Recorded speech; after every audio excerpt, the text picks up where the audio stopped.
Iron Stories, Episode 25, Greed.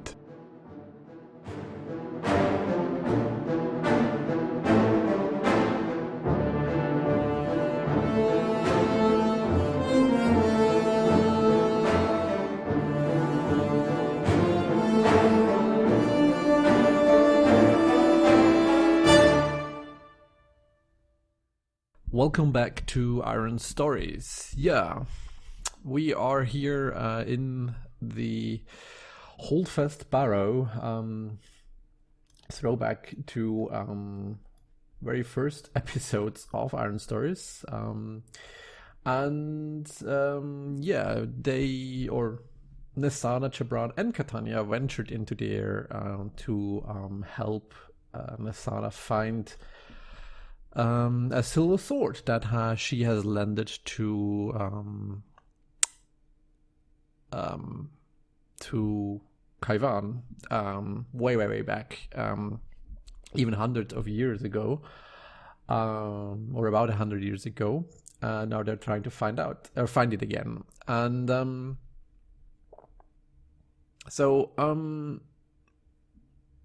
last time they were able to venture in the first maze-like structure of this barrow to get to the altar room where they first went to, or where Kaivan and Nessana once were found to. Is this altar? I think it was to Heimdall back then. I decided, and they were back in that room. They found their way back to that room where there is the entrance to the tomb itself, which is basically this altar providing a place of everything before that thing is basically the good place, and everything beyond that is a bad place, so to speak. So after the tombs, they entombed here this son, the bloodied, still alive in this tomb. And so they were there. They found it here, and they found now that this entrance, this doorway was completely broken open, and whatever was left in there probably escaped, and probably was the cause of the corruption, or the further corruption of the forest above. So what's interesting here now as well, because last time I rolled, I think, a 1 on Nessana's dice, delving the depth with shadow with her mask. And I was pondering on how this exactly worked with the mask, because when you basically roll a 1 on your action die, no matter the outcome, which for us it was still a strong hit, it was still an opportunity that we got, so that they were able to find this place. And it backslashes to them, so I wasn't sure how this works.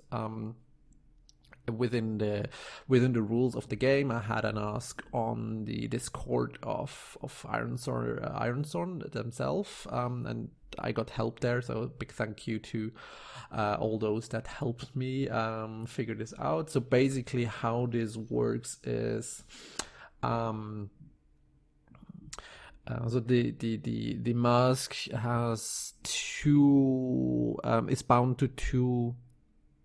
Or basically, I think it's only bound to one attribute. So for Nessana, it is shadow, because she's more this shadowy hunter that sneaks up on people and hurts them. And so when it basically backslashes,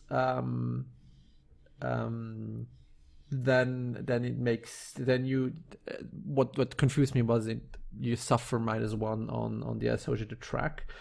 So the ghost wood that she's wearing is Shadow Spirit, which basically means she gets a +1 on the shadow, but if she has a 1, then she suffers Spirit. And suffer means at that point that I basically suffer one harm on the spirit track, and then I have to, of course, endure stress. So that's what we do now. And narratively, like I ended the last time, narratively this also makes sense, because of what I narrated back then, that Nessana, when she enters the barrow itself again, she has this she remembers back and on when she let Kaivan to his fate, so that his fate, maybe she was a bit too too harsh, and him telling him, yeah, you people, finish what you started by having this by bringing the iron out of the ground, and basically creating the all the trouble, the fighting, etc. Within it. So so she feels now a bit back then. 100 years later, she enters the barrow again. She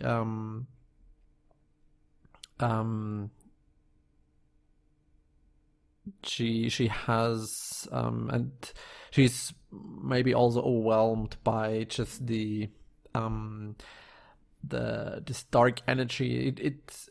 It's the corruption more or less has sifted out, and whatever was kept in here was able to get out mostly, but there's still a lingering energy that is here.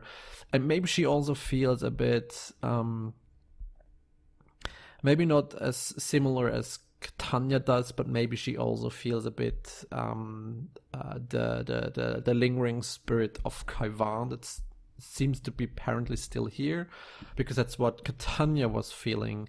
She is more in tune with spirits, mostly because of her keen with her spirit bound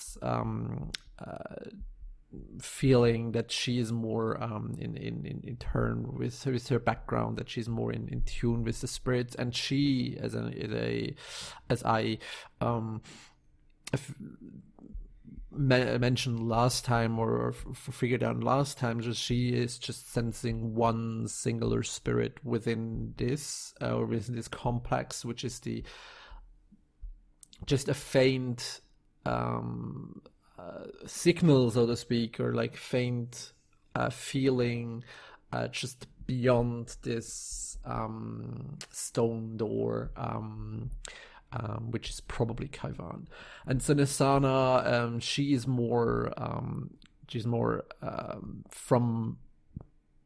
So she's feeling more the pressure and basically the weight of the world in some sense on her, as she's guiding even more people into this place, knowing very well this might be not a good idea. The last guy that she put up to this probably ended up dead.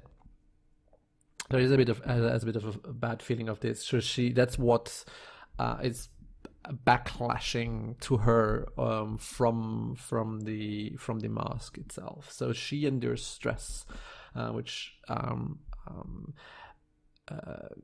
reducing her spirit, which also makes sense in this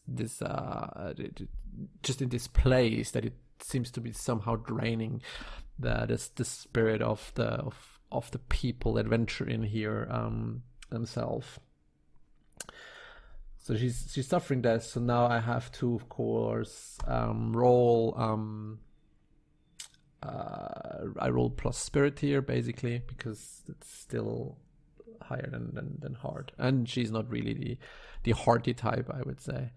And this is a weak hit. So weak hit just means I press something. So I take that spirit loss in itself. So she just concentrates herself. She's bracing herself and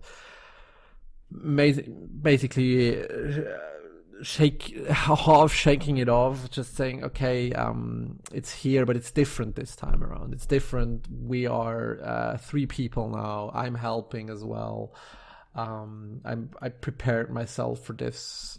I know more now than I knew before. 100 years before, I was maybe a bit, yes, I was foolish, or Nessana was foolish. Yes, I was quite literally a bit green behind the ears, a bit new in this world. I didn't have the understanding, the knowledge that I have now. I'm much more prepared, but still there is a lingering piece of fear in here still as well. She's basically just giving herself confidence, but maybe in some level is not completely believing it herself, and that's what's causing her distress, and that's what's causing her to not just be able to shrug it off, just to there's just this feeling in the back that just keeps her from just pressing on with confidence. It's just more is okay, I have to be more on guard now. I have to be more vigilant in what I'm doing, or I might end up like I did with Kaivan. So that's that for her backlashing from her being very stealthy, from her being able to determine the way through this maze that was constructed in front of the barrow, she's much more able to do that, but with backlashing her just coming back memories from that, and just from this place being creepy as well. So coming back to Catania, as I mentioned, Catania feels the presence of this just one soul, this one spirit beyond that entrance. And as they are in this room, they can see all, but basically time even has taken more of its toll. The last time there was just a bit of time going on, and the altar that was created just cracked back then, but now it's completely broken off. It's nothing in here. Whereas before there was maybe a bit of the protective spell or the protective runes that were around here that just still gave it some sort of calmness and warmth is completely gone. So even the scrolls and books and whatever is it's completely it's completely gone. There is nothing of it left. So everything has turned to dust. So time has taken its far toll, where before it was a bit protected by the altar, by maybe some godly intervention, godly protection spell on here. It has gone, and time was able to take it much more quicker. It seems to have even accelerated faster just to make up for the time it was not able to do so. So everything is completely gone here. There's not much information, and I would say maybe even Nessana isn't fully sure what was written in these scrolls, because she didn't pay that much attention before, and she just remembers it very vaguely what actually was written in there, what maybe Kaivan has told her as he was browsing through the scrolls, through the books, to give the information to her. and she just remembers just in little things that she would know. She would recount basically that yeah, they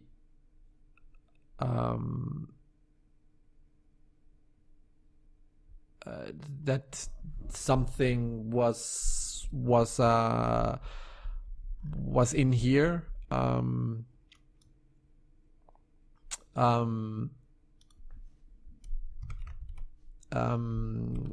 that there was something buried in here that the previous people deemed very dangerous or very bad. So they kept it in here. They tried to seal it. Of course,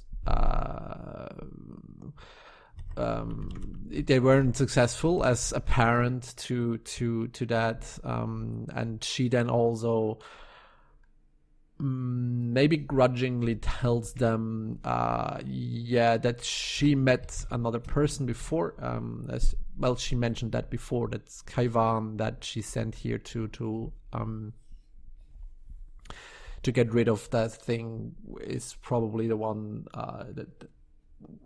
that ventured forth into the door.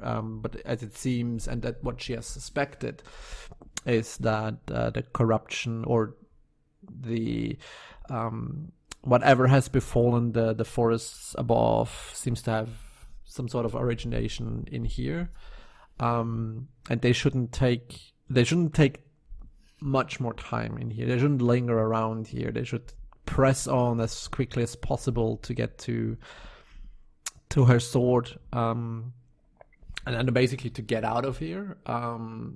She doesn't want. She maybe with an undertone makes them feel she doesn't want to have another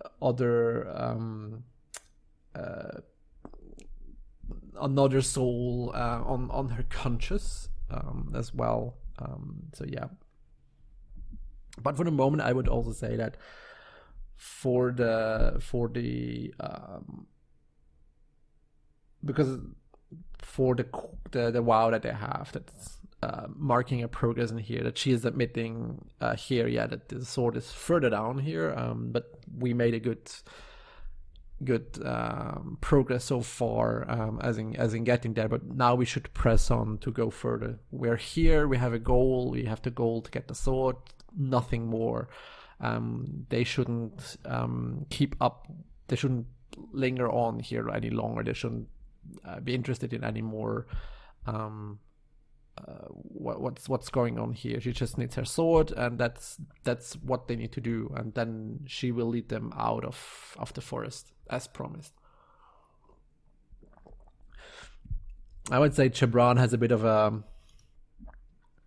bad feeling about this. He's maybe not as wise as Nessana is, but I mean, he has probably seen he's experienced enough in his age to know she may not be telling everything, and this is a bad place here. He's maybe agreeing to some extent. So getting out of here as quickly as possible is not a bad idea, but she wouldn't just ask them to go into here to just fetch a sword if she didn't think that something might be still beyond whatever is in here, something bad is happening. Otherwise she would have just done it herself. Maybe, but that's not what he's probably getting just from the demeanor of Nessana, that she couldn't handle herself. She's probably a well-capable fighter. So he's a bit on edge when it comes to the whole situation here. He's probably more he's probably more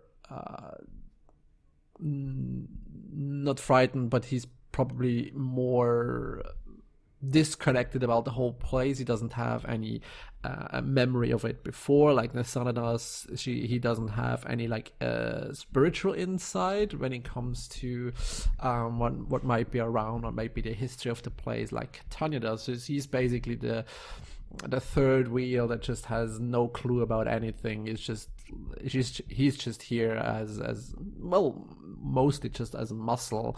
So he has no clue, and that's keeping him a bit him out. Of course, he has a clue when it comes to just his intuition, his wisdom, his experience, that this place is just bad, and he would rather not be here. So yeah.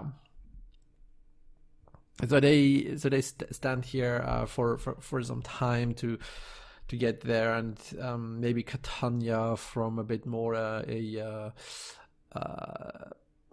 curious thing. She's inspecting the stonework that is here, the big stone archway, where this stone door was or is half is. It's crumbled down, broken off. Parts of it are on the floor, slabs of thick slabs of stone that are on the floor. Maybe even have crushed some of the tables and woodwork that was in here, if it's not has been already overgrown with moss, or just broken down from old age itself. So it's quite interesting. So she's been mustering here. She's also then seeing on the what is left. There's maybe one or two symbols left, more or less intact, and she can see these the symbols, and it reminds her. And again,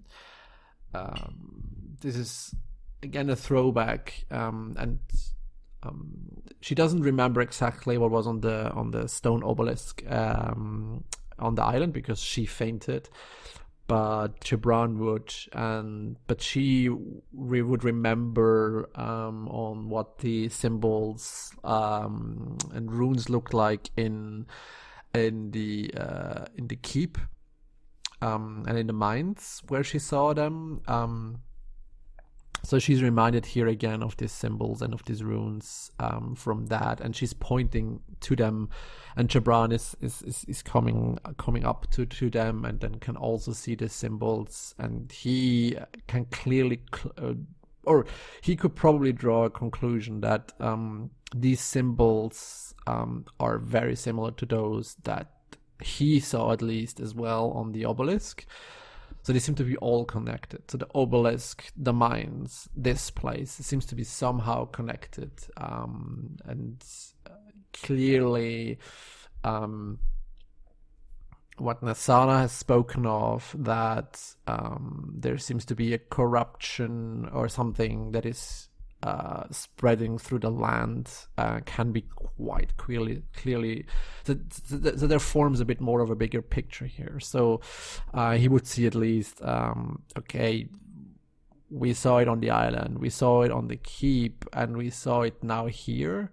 And just coming from a point of view, because they traveled from sea inland more, you could see, okay, it could be that it started here and just spread out. There are just a few days, I think they're maybe like a week's way away from the sea, as they remember, because they traveled to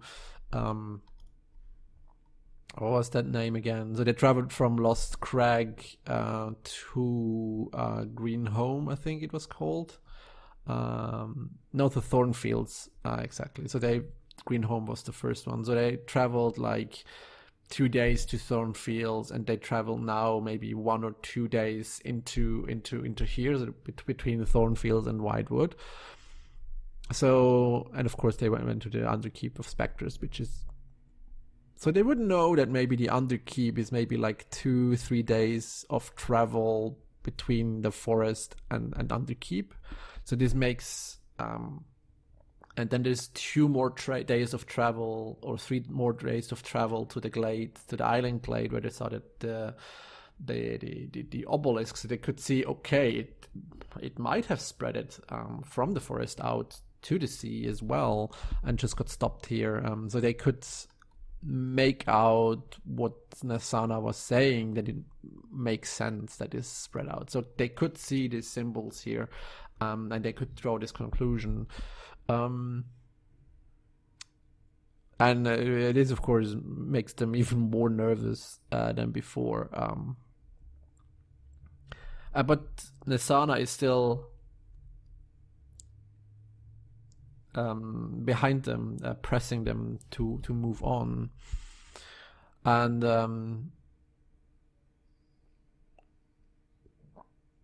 Jebran is quite uneasy about the whole situation, and I think just prepares himself for a fight, whatever might be around the corner, and just like grabs his axe and prepares himself, and also tells Catania to prepare himself too, and then maybe Snarly goes over to or talks to Nessana and tells her to whatever it is beyond here, whatever she's not telling them, what there might be, it's probably better to prepare herself as well. And since she is so capable of finding the way through here, as it seems, she should go ahead and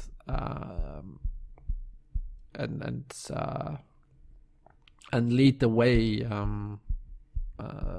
And Nessana is, I think, is a bit reluctant here, because of course she knows, or she probably feels some sort of what could be the danger. I would say here that this is a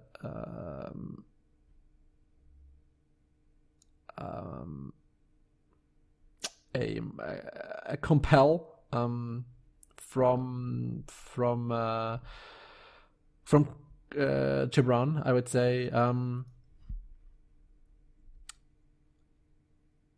I don't know if it's. I think it's Iron. I think he's more pressing with his presence, with his physical presence, than he is with words, more convincing. So it's more of a thing, more of a maybe half threatening stance here he gets. So okay, you go ahead, we'll follow whatever you're not telling us. You probably maybe are keeping something. I don't trust you fully. You might be just stabbing us in the back, like you did with the poor soul before us. You're maybe not telling the full thing here. I mean, he doesn't know exactly what she is still. So yes, I would say this is more of a threatening move here. Okay, strong hit, which is nice.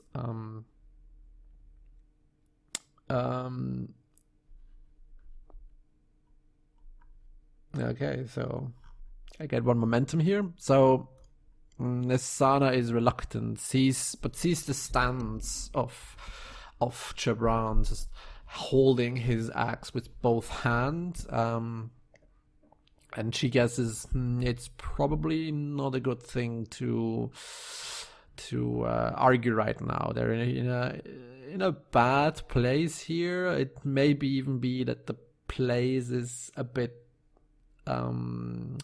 because she could have felt it when she felt the stress that was also induced by her mask, but she could feel, okay, this place takes a toll of people, and maybe Jebran is also feeling that influence of this place on himself. So that's why he's lashing out, right? That's why maybe there's some sort of insecurity here that leads them, and she thinks it's probably better not to incite more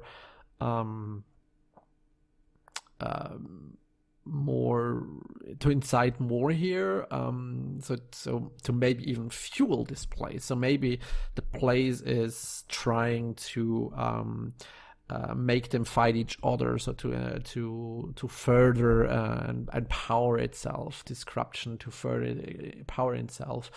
So she is probably just reluctantly give in into his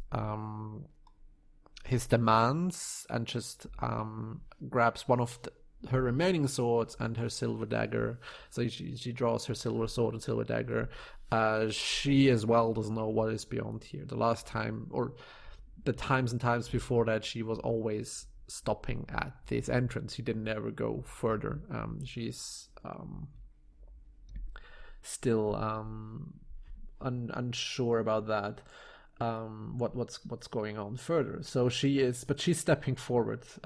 She is stepping ahead, and then she tells them, you better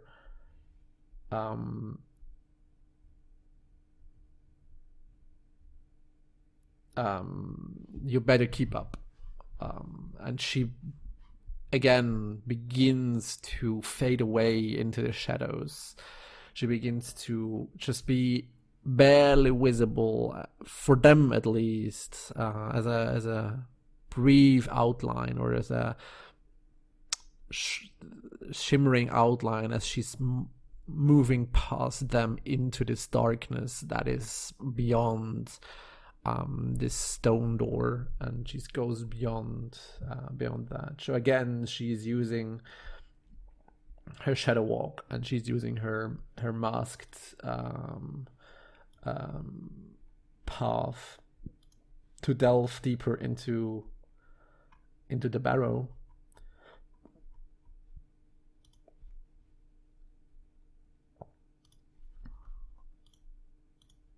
To stay out of sight, to stay out of visibility for their enemies if need be, and just barely be visible for her temporary companions, to allow them to follow her, so that she's not completely alone in here. So Jebran and Catania are then just following behind her. I would say Jebran goes then after Nessana and just tells Catania to stay at the rear, so if there is anything, she could just run out of here as quickly as possible.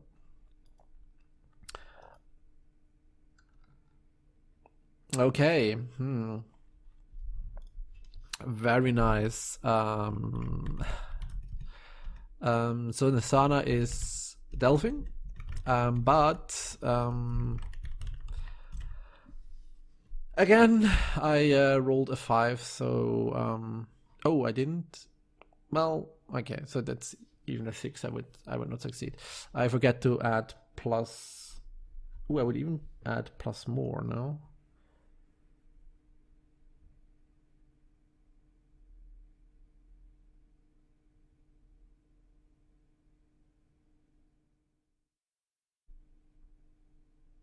Okay, so I rolled a 6 here on a 2 on my action dice, and 2 6s on the challenge dice.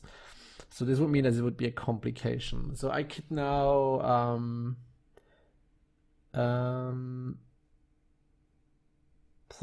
use my shadow walk to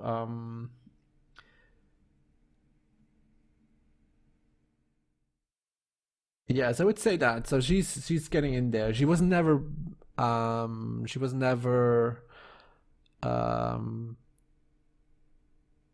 never did she never went or adventured beyond here. So she doesn't know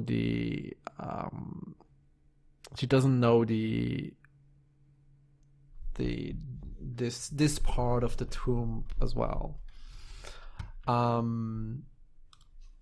So she So I would say she's again leading, and she's suspecting everywhere, anything. There might be just stuff just around everywhere. She's completely not sure. So what she does here, she's leaning more into the shadows. She's even more melting into the darkness. She's maybe also giving in into whatever is here. So she is going more into the shadows. She's using her shadow walk ability, which lets her. So now I roll on shadow. Do I gain? I think I even gain again +1. Yeah, so I gain +1 here as well. Oh, but it's a weak hit. So on a weak hit, I still take the momentum. So she is still using the shadow and gaining the advantage of the shadow. I can re-roll one of the dice here that I rolled before, so I would probably say that I go ahead and re-roll the action die.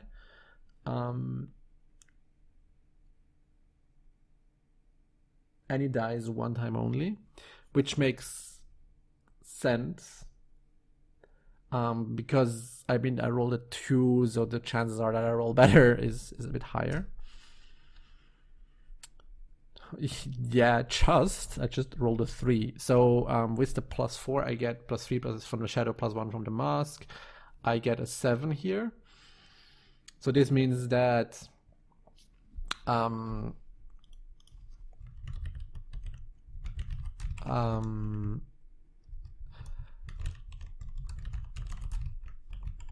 that I turn this around and make it a strong hit and even an opportunity.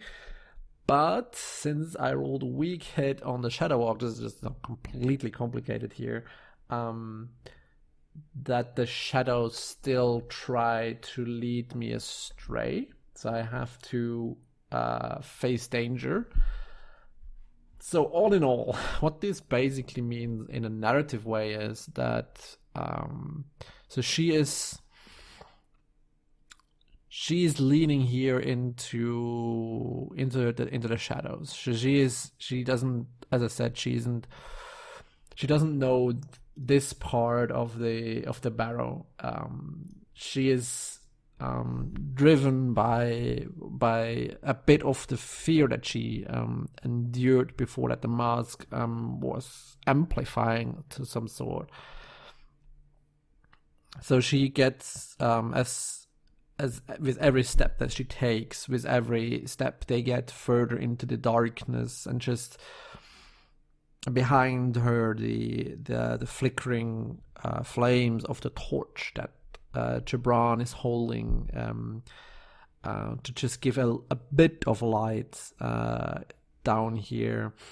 She can feel the even more of the darkness of this dark place creeping out, and she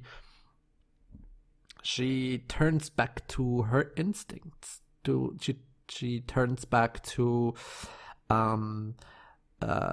what she knows best. She goes back to when she is alone, when she is just for herself. She knows best, just to keep away from prying eyes.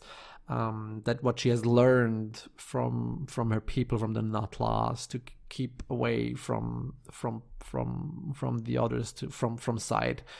And she turns more into the shadow. She gives more into the shadow. She embraces the darkness that is completely around her and lets it in. To some extent, she uses it to shield herself, to become one as the shadow itself, to become indistinguishable to some sort. So whatever might be down here just can't distinguish it from the shadow itself. So she becomes one of it. And the bright light that shone behind her, where Jebran and Catania was following, just gets dimmer and dimmer and smaller as she presses on and gets away, turns into the shadow, the mask amplifying that, giving her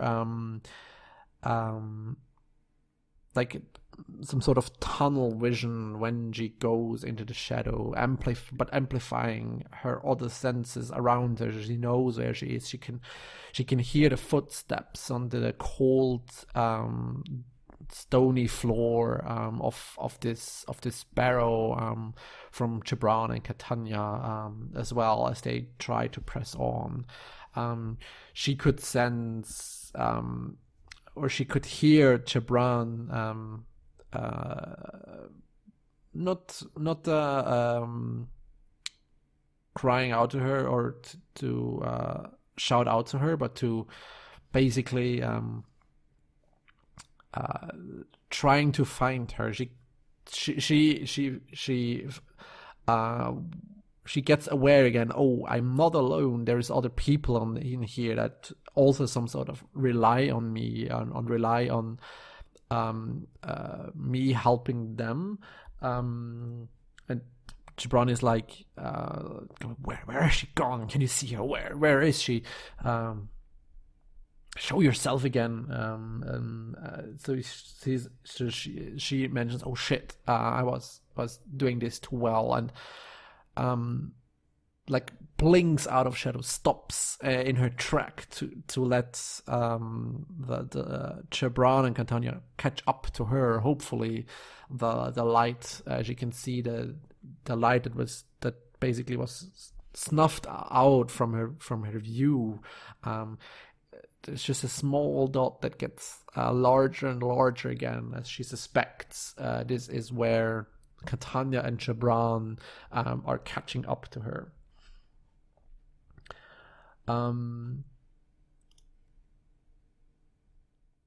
But they make way in the barrow itself, so they get further. They find their path. Now, yeah, she would have now an opportunity because the challenge dice are both the same. But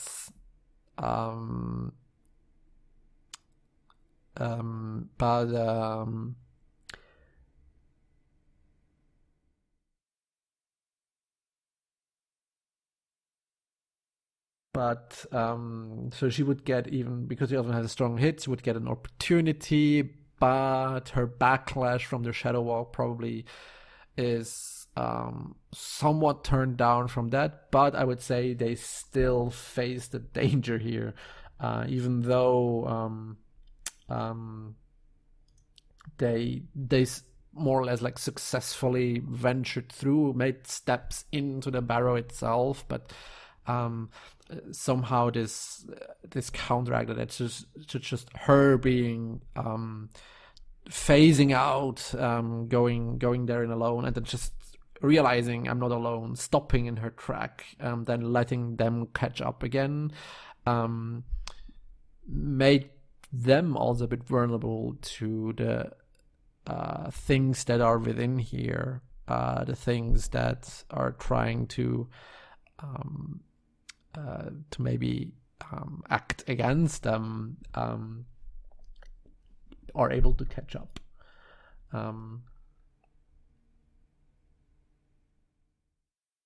Okay, a discovery undermines or complicates your quest. It's the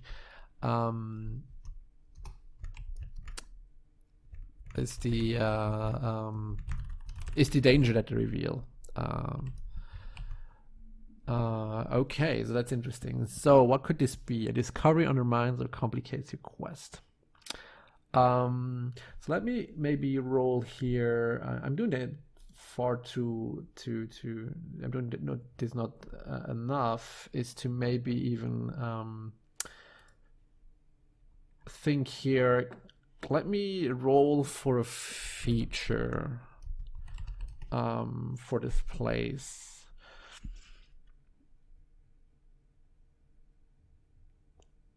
A stately vault would be the feature. What is that exactly? A wall that is here. Maybe, yeah. So that's could actually be interesting. So when they buried San, I would say,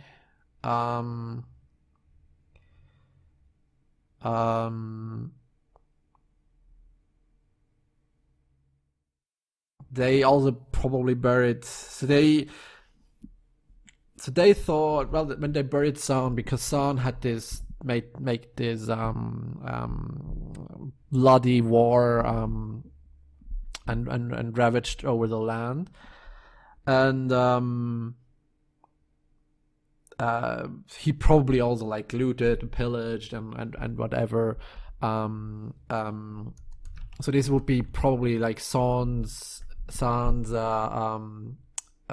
spoils of war, so to speak. And they just buried it along with him, just because they thought it is like tainted.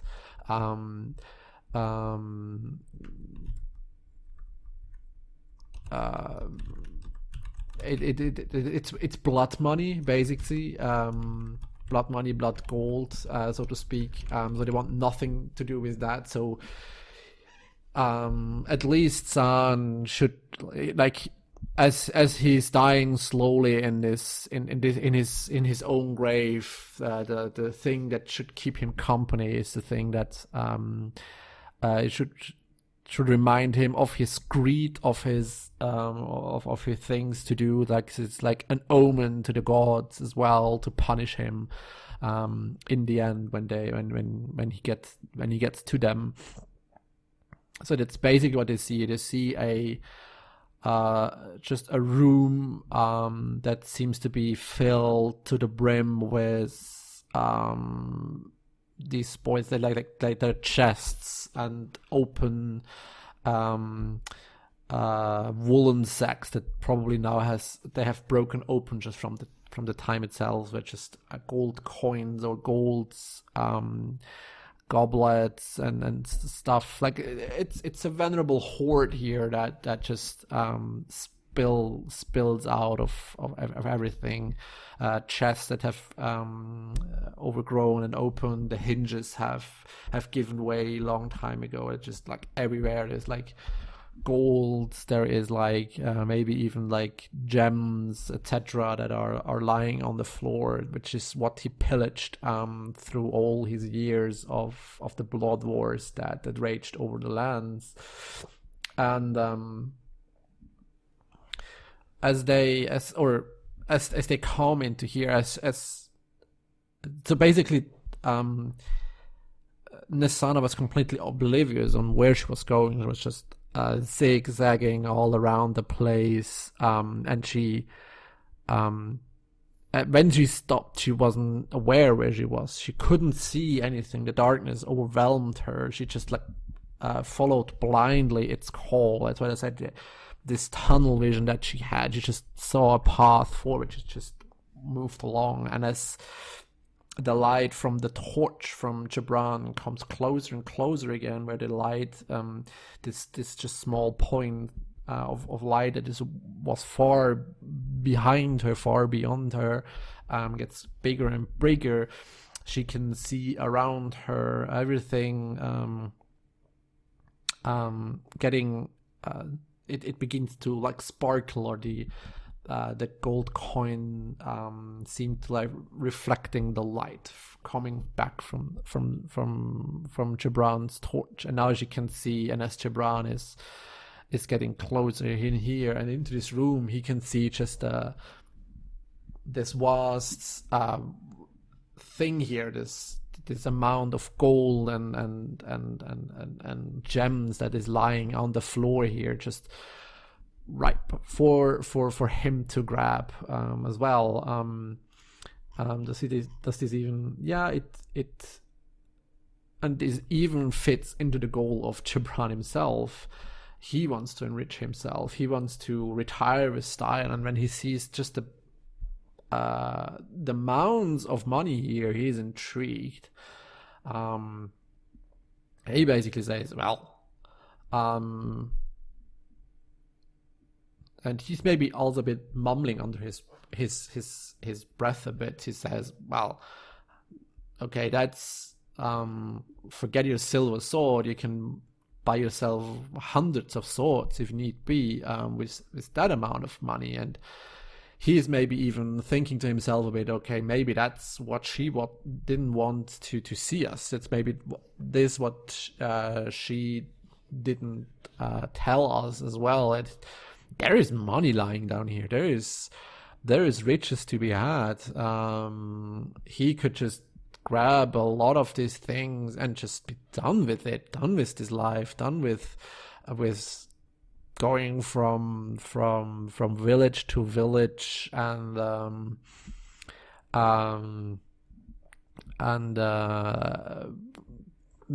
taking meaningless quests, or just getting by whatever they gave you. No, he has stuff. He can live the rest of his life in a lifestyle. He like a king. He could whatever that is. He could live like that. So he's intrigued. He's intrigued at this moment to just, because he didn't swear the vow. It was Catania that swore the vow, and he could just say, well, okay, forget that. Just grab money and get out of here. It's not worth the hassle. It's not worth the thing. Of course, I mean, they still need to get out the way out of the forest, but I mean,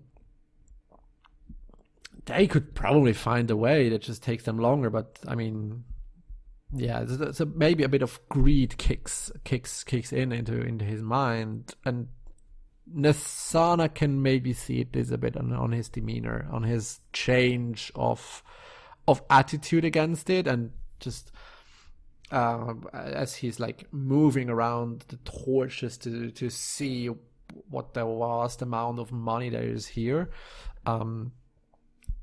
She basically encourages them. She says to Jebran, no, this is not what I want. It is, you should not take any of this. It is probably here for a reason why it is kept down here. We should press on. It's just a temptation. It is we should not linger here anymore. It's this place working against us. You made a promise, so keep that promise now, and not be tempted into this. But Jebran is just basically just thinking, well, yeah, not take anything. You will probably come back and take everything, and just not. And the only thing that we're getting is a bit of silver swords, or basically the way out of here. And he just says, you know what? If we go further here, I want to be paid. He wants to get something out of it, just beyond just getting out of this damn forest, where he could probably find a way out himself. So he goes forward and just, I would say, just grabs a bit of money. Just grabs a handful, 2 handful, 3 handful of gold.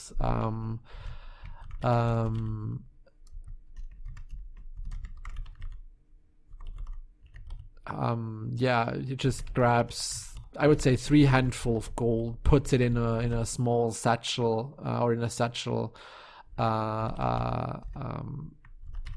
and just says to Nessana, now this is what I call a payment.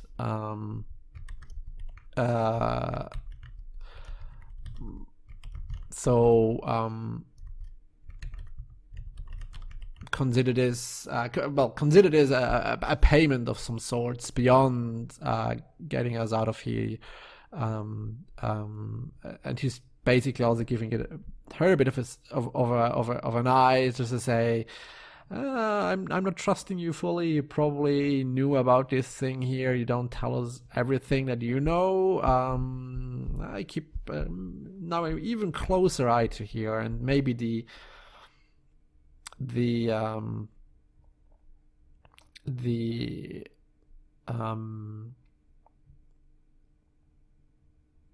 there's a bit of a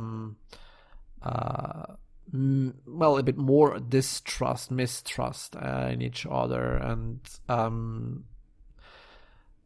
Nessana is urging them to just put it back, to leave it here. It is not meant for us to take. Whatever it is, it was put here for a reason. It was put here. It was buried here with whatever was lying here. It's maybe that's and she iterates back to the thing is it's the same as with your iron. It's corrupting you, you and your mind, your people. This is what if this iron corruption is not killing you, this will.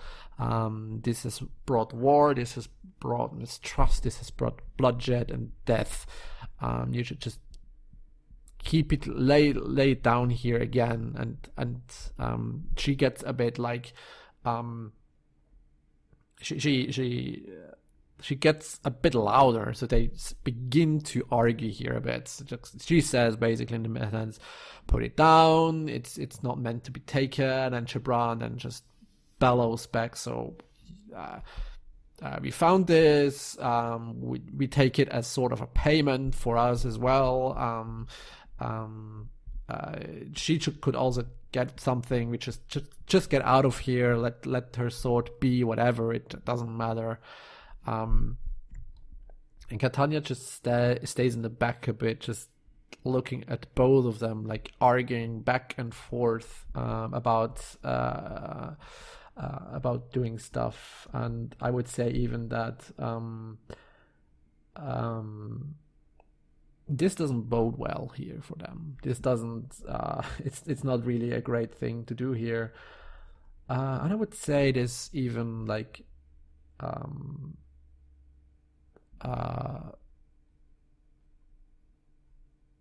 Is bringing out something for them, 22, which is a bone walker.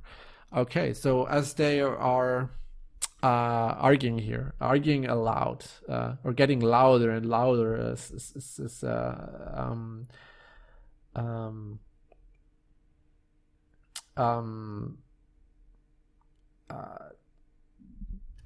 that I said we're talking loud and louder, getting louder and louder, where Nessana was just like forgetting her, more or less like her training, just in order to argue with Jebran. That is just grabbing the money and grabbing the spoils on the ground.